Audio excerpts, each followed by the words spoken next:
আসসালামু আলাইকুম। মালয়েশিয়া প্রবাসী আমাদের বাংলাদেশে ভাই বোনরা আছেন, আপনাদের জন্য একটা খুব বড় সুখবর আছে। আপনারা হয়তো ইতিমধ্যে খবরটা পেয়েছেন, তবু আবার কনফার্ম করছি যে মালয়েশিয়াতে যারা বাংলাদেশের আমাদের শ্রমিক ভাই বোনরা আছেন তাদের জন্য মালয়েশিয়া সরকার মাল্টিপল এন্ট্রি ভিসা দিবে এই ঘোষণা দিয়েছে। এটা অফিসিয়ালি কনফার্ম করা হয়েছে। আমরা যখন গত মে মাসে মালয়েশিয়াতে সফর করি তখন মালয়েশিয়ার যে স্বরাষ্ট্রমন্ত্রী আছে ওনার সাথে আমার এবং আমাদের যে ডেলিগেশন টিম ছিল আমাদের মিটিং হয়েছিল।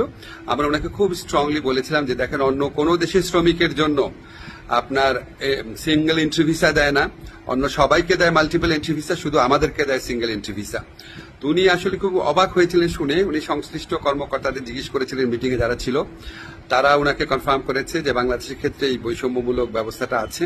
তো উনি এটা শুনে সাথে সাথে নির্দেশ দিয়েছিলেন। তো তারপরও আমরা খুব ওয়েট করছিলাম, দিনের পর দিন যোগাযোগ রেখেছি কবে এই সুখবরটা সত্যিকার অর্থে আমরা এক্সিকিউটেড দেখতে পাবো। তো আমরা কনফার্ম হয়েছি মালয়েশিয়া সরকার এখন থেকে আমাদের যারা বাংলাদেশি শ্রমিক ভাইরা আছেন তাদেরকে মাল্টিপল এন্ট্রি ভিসা দিবেন। তো ইনশাল্লাহ আরো মালয়েশিয়ার ব্যাপারে ইনশাল্লাহ আরো কিছু গুড নিউজ আমরা অচিরেই দিতে পারবো। আমাদের অলরেডি একটা প্রতিনিধি দল মালয়েশিয়াতে আছে, সামনে মাসে আরো বড় পর্যায়ে একটা সফর হওয়ার কথা আছে।